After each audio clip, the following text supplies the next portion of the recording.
ये ड्रामा का second part है जहाँ पे हम यूनसेरी को देखते हैं कि वो कन्विंस करने की कोशिश कर रही है ली जुन होक को कि उसे जांच के लिए ना भेजे, लेकिन ली जुन होक मानता नहीं है और कहता है कि तुम मेरे साथ चलो। जैसे ही यूनसेरी भागने की कोशिश करती है वैसे ही ली जुन होक का पैर माइंस पे चला जाता है, जिसको देख के वो बहुत ज़्यादा डर जाता है। पहले तो यूनसेरी सोचती है कि ये स्टॉप क्यों हो गया, लेकिन फिर वो देखती है कि उसका पैर माइंस पे है और वो देख सकती है कि वो अब भाग नहीं सकता है, इसीलिए वो उसे टीज करने लगती है। ली जुन होक जैसे ही अपना वॉकी टॉकी उठाकर अपने साथी को बुलाने जाता है वैसे ही उसका वॉकी टॉकी पानी में गिर जाता है, जिसको यूनसेरी उठा लेती है और कहती है कि मुझे लगता है कि तुम हिल नहीं सकते। जो सुनकर ली जुन होक कहता है कि मेरे पास अभी भी मेरी गन है तो तुम भागने की कोशिश मत करना। जो सुनकर यूनसेरी कहती है कि मैं बहुत ज्यादा मुसीबत में हूँ और तुम मुझे गोली मार दोगे तो तुम्हें कौन बचाएगा। उसके बाद यूनसेरी उसके वॉकी टॉकी को उठाकर पानी में रख देती है और कहती है कि ये तैरते हुए तुम्हारे पास चला जाएगा क्योंकि मुझे भी भागने के लिए टाइम चाहिए। फिर वो उस जगह से जाने लगती है। उसके आगे पैर रखने के पहले ही ली जुन होक कहता है कि सामने एक बॉक्स देख रही हो, वो भी एक माइन है, यहाँ पे ऐसे बहुत सारे माइन है तो अच्छे से जाना साइड से। कहती है कि तुम मुझे बता सकते हो कि साउथ कोरिया का रास्ता कहाँ है, जहाँ पे वो कहता है कि आगे जाके दाएं मुड़ जाना। यूनसेरी के भागते ही ली जुन होक अपने वॉकी टॉकी से अपने साथी को बुलाता है, जहाँ पे वो अपने साथी को कहता है कि मेरा पैर माइंस पे चला गया है, क्या तुम्हें बॉम्ब डिसमेंटल करने आता है। जहाँ पे उसका साथी ली जुन होक से पूछता है कि आपने माइंस पे कैसे पैर रख दिया,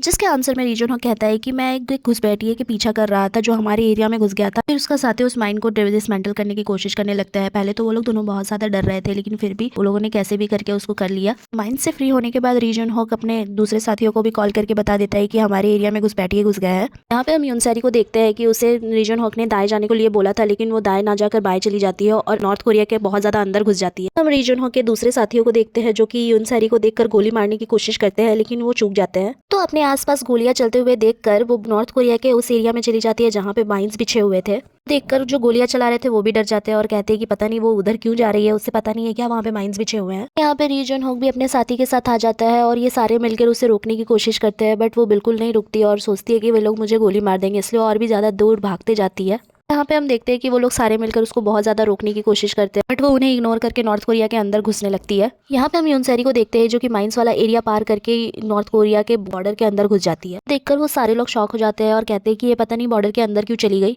यहाँ पे हम देखते हैं कि सर्वेलेंस के लिए जिसको रखा गया था वो नॉर्थ कोरिया का जवान साउथ कोरिया का ड्रामा देख रहा था, तो इसीलिए वो सर्वेलेंस अच्छे से नहीं कर पाया और यूनसेरी उसके बॉर्डर के अंदर घुस गई। यहाँ पे हम यूनसेरी को देखते हैं जिसको बहुत ज्यादा चोट भी लग गई थी क्योंकि वो गिर गई थी, लेकिन वो भागना नहीं कम करती और भागती रहती और एक और जवान को चकमा दे देती है। खेतों के बीचों बीच बैठकर अपनी फैमिली को याद कर रहा था और रो रहा था। सीन शिफ्ट होता है और हम यूनसेरी की मॉम का सीन देखते हैं जहाँ पे यूनसेरी की मॉम को बताया जाता है कि यूनसेरी गायब हो गई है, जो सुनकर वो बहुत ज्यादा परेशान हो जाती हैं। सीन शिफ्ट होता है और हम देखते हैं कि यूनसेरी की बड़ी सिस्टर इन लॉ लोगों को कन्विंस कर रही है कि वो यूनसेरी के लिए वोट ना करे सीईओ बनने के लिए। उसे भी कॉल आता है और उसे खबर मिलती है कि यूनसेरी गायब है, जिसको सुन के वो बहुत ज्यादा खुश हो जाती है। भाई ये सब चीजें देखकर हमें एक सीख तो जरूर मिल जाती है कि इनके जैसा रिश्तेदार होने से अच्छा नहीं हो। फिर हमें इंसिडेंट वाले जगह का सीन दिखाया जाता है। यूनसेरी के दोनों भाई पुलिस से बात कर रहे थे, लेकिन मन ही मन वो लोग भी बहुत ज्यादा खुश थे कि यूनसेरी गायब हो गई है। इन सब के बीच जेनुअनली परेशान यूनसेरी के फादर और मदर ही लग रहे थे। हमें एक पास सीन दिखाया जाता है जहाँ पे यूनसेरी की मदर यूनसेरी को कह रही है कि तुम यहाँ से चली जाओ, तुम यहाँ पे अपना हिस्सा लेने आई हो, तुम्हारे पास तो तुम्हारी अपनी कंपनी है लेकिन मेरे बेटों के पास कुछ नहीं है।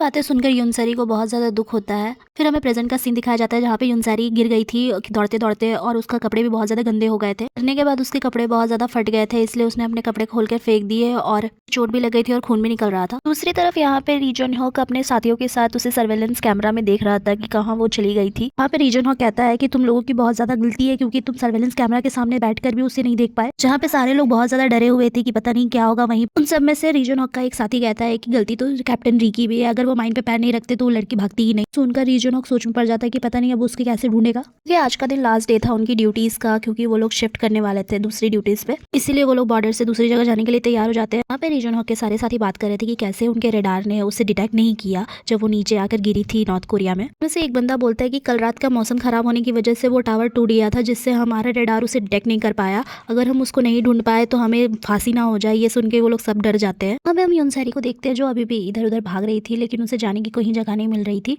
और उसे जंगल का रास्ता भी समझ नहीं आ रहा था। सीन फिर से शिफ्ट होता है और हमें साउथ कोरिया का सीन दिखाया जाता है जहाँ पे हमें यूनसेरी का छोटा ब्रदर दिखाया जाता है। उसकी वाइफ उससे कह रही थी कि तुम्हें यूनसेरी को ढूंढना छोड़कर कंपनी की पोजीशन के बारे में सोचना चाहिए, जहाँ पे कंपनी की पोजीशन अभी खाली है। तुम्हें गुजोंग को ढूंढना चाहिए जो तुम्हारे पैसे लेके भाग गया है। यहाँ पे हमें ड्रामा का सेकंड मेन लीड के दिखाया जाता है जिसका नाम है गू सेयोंग जून। यहाँ पे वो एक आदमी से बात कर रहा था जो बहुत ज्यादा पैसे लेकर भागा था यून सेरी के भाई का। तो वो लोग ऐसी जगह छुपने की बात कर रहे थे जहाँ पे अभी तक मोबाइल टावर्स नहीं आए हो और जहाँ पे कोई भी उन्हें ढूंढ ना सके। उनकी बातों से हमें पता चल रहा था कि ये लोग नॉर्थ कोरिया की ही बात कर रहे हैं जहाँ पे हमें गू सेयोंग जॉन भी देखने को मिलेगा। यहाँ नॉर्थ कोरिया के जेल में हम उन 3 चोरों को देखते हैं जिसको री जुन होक ने पकड़ा था लास्ट टाइम। यहाँ पे वो बड़े ऑफिसर उनसे बातें करते हैं और कहते हैं कि तुम चिंता मत करो, मैं तुम्हें निकलवा दूंगा। देखने से ऐसे पता लग रहा था कि ये लोग मिले हुए हैं सारे। इस बड़े ऑफिसर ने ही इन तीनों चोरों को भेजा था पैसों के लिए वहाँ पे चोरी करने के लिए, जहाँ पे वो चोर कहते हुए दिखाई पड़ते हैं कि सर आपकी वजह से ही हमने चोरी की थी, आपको हमें बचाना ही पड़ेगा नहीं तो हम सबकी पोल खोल देंगे। तो बड़ा ऑफिसर कहता है कि तुम चिंता मत करो, मैं तुम्हें निकाल लूंगा। इसके बाद उन चोरों को कहीं शिफ्ट किया जाना था। वो अपनी गाड़ी से कहीं और जा रहे थे जहाँ पे हम देखते हैं कि अजीब सा ट्रक उनका पीछा कर रहा था। सो जिस रास्ते से वो ट्रक जा रहे थे उसी रास्ते पे एक लेडी भी थी जो लिफ्ट मांग रही थी। यहाँ पे हम देखते हैं कि दोनों ट्रकों में से कोई भी ट्रक ने लेडी को लिफ्ट नहीं दी थी और एक ट्रक दूसरे ट्रक को जाके धक्का मार देता है जो पीछे वाला अजीब सा ट्रक था।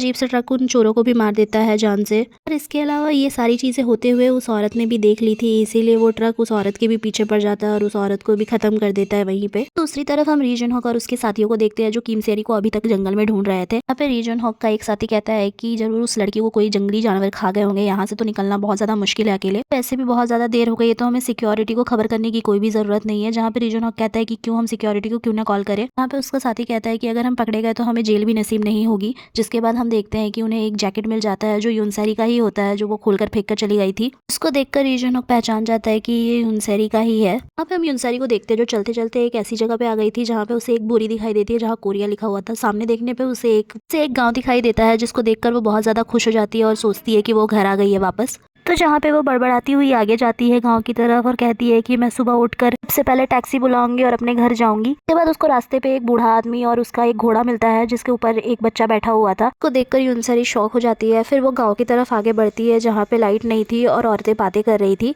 फिर हम देखते हैं कि अचानक से लाइट आ जाती है और औरतें जोर जोर से बातें करने लगती है, सब अपने घर से निकलने लगते हैं और हम देखते हैं कि ये लोग टिकट से अंडे खरीद रहे थे। सारी चीजें देखकर यूनसेरी को बहुत ज्यादा अजीब लग रहा था और वो सोच रही थी कि यहाँ पे हो क्या रहा है। अचानक से अनाउंसमेंट होने लगती है जहाँ पे हम देखते हैं कि सारे लोग एक जगह जमा हो रहे थे एक्सरसाइज करने के लिए। वैसे तो यूनसेरी इन सब चीजों को देख के बहुत ज्यादा शौक में थी, लेकिन वो देखने के लिए जाती है कि वो आगे क्या क्या कर रहे हैं। यहाँ हम देखते हैं कि लोग एक जगह जमा होकर एक साथ डांस कर रहे हैं और एक्सरसाइज कर रहे हैं सुबह की। यहाँ पे बच्चे भी कुछ अलग सा ही गाना गा रहे थे और झंडे पकड़ के स्कूल जा रहे थे। तो देख के यूनसेरी कह रही थी कि इन लोगों ने कैसे कपड़े पहने और ये लोग कर क्या रहे हैं। तो इन अतरंगी लोगों को और अतरंगी नजारे को देख ही रही थी कि वहाँ पर एक पुलिस की गाड़ी आ जाती है जिसपे वही करप्ट ऑफिसर बैठा हुआ था, जिसको देखकर वो बहुत ज्यादा डर जाती है और अचानक से वो गायब हो जाती है, जिससे कि वो ऑफिसर उसे देख नहीं पाता है। लेकिन हम देखते हैं कि री जुन होक उसके सामने खड़ा था जिसने उसको उस ऑफिसर के नजरों में आने से बचाया था। अपने सामने एक नोन चेहरे को देखकर वो बहुत ज्यादा खुश हो जाती है और यहीं पे हमारे ड्रामा का फर्स्ट एपिसोड खत्म हो जाता है। That's it for this video. अगर वीडियो अच्छा लगे तो लाइक शेयर सब्सक्राइब जरूर करें ऐसी वीडियोस के लिए और नेक्स्ट पार्ट के लिए सब्सक्राइब कर लें।